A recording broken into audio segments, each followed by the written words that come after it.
बऱ्याच चित्रपटातून कॉमेडी भूमिका, विनोदी भूमिका तुम्ही केलेल्या आहेत.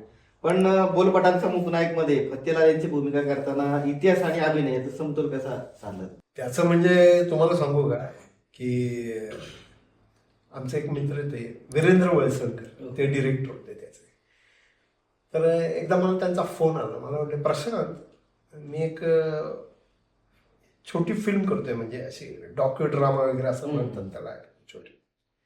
तर त्यामध्ये फत्तेलालांचा रोल आहे, तर तो तू करावा अशी माझी, मला वाटतं एक लुक टेस्ट आहे, तर तू येशील का? तर मी गेलो लुक टेस्टला.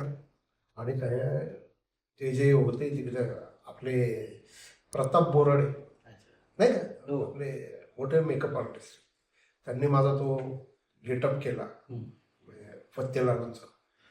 आणि मी अक्षर बघितलं, तो सेम टू सेम फत्तेलाल.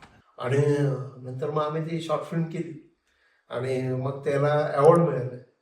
मला खूप आनंद आला, म्हणजे आज एवढी मोठी लिजंड व्यक्ती त्या काळातली, म्हणजे दामले फत्तेलाल ही जी जोडी होती, ते तो रोल मला करायला मिळाला, याचा आनंद मला खूप झाला.